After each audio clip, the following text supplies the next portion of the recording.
So, Music of the Spheres, Coldplay's 9th studio album. I was supremely excited for this album since the impressive comeback that was Everyday Life. I suppose we should dive right in.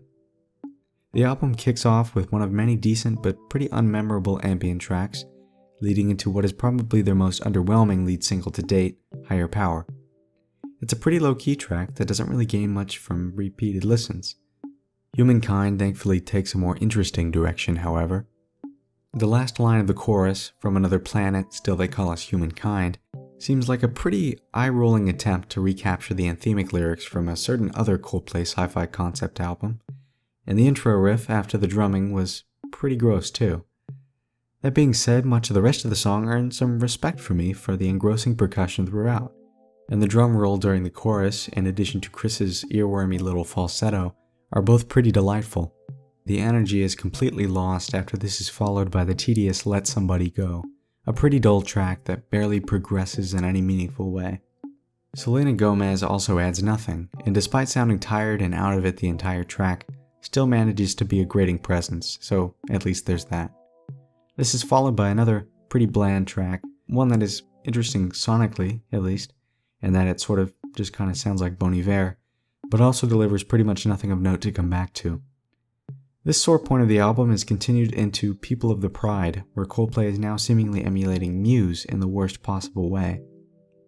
The guitars aren't aggressive at all here, and it's all much too cleanly produced to feel any of the anger and emotion that should be coming through.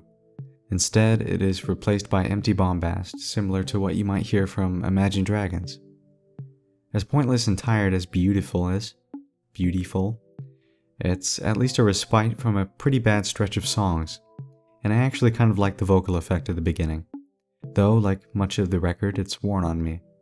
After another pointless interlude, we enter probably the most soulless track of the bunch, My Universe featuring BTS.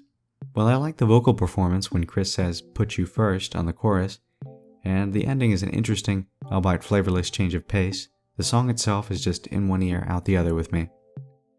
I've listened to it about 6 or 7 times now. It's like gum that you've chewed all the flavor out of. That flavor is not coming back. You might as well just spit out the gum. The album thankfully starts to get pretty good, on the second to last track, with Infinity Symbol. There's not much to talk about with this one really. It's a good build-up to Coloratura that doesn't do much on its own. Really, I'd rather talk about the one track on this record that's made me feel much of anything, Coloratura. First, let's get this out of the way. The length. This thing is 10 minutes long. Something like this from Coldplay, especially so late into their career, was a huge surprise. It doesn't hurt that the song completely earns those 10 minutes. It's structured perfectly. I don't feel its length in the slightest, except perhaps at the very end, despite the many listens I've given to it. Aesthetically, the track feels very similar to Pink Floyd. Structurally, it reminds me a lot of Close to the Edge era Yes, but thankfully through and through, with its romance and grandeur, it feels like pure Coldplay. It's a delight from start to finish.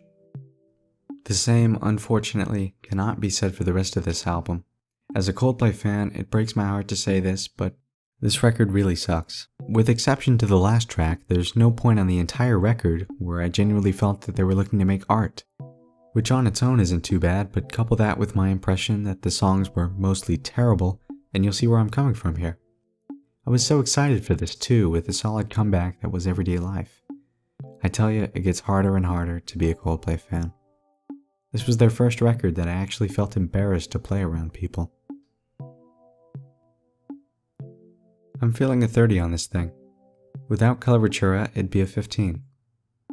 Coldplay, on the 0.0000001% chance you're watching this, please, you've made so much money already.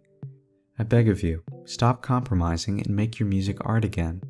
I'd recommend ditching the growing parasite that is your gaggle of producers and focusing purely on songwriting while making the next album. If it's not too late. Good luck. So what did you guys think of this LP? Let me know down in the comments below.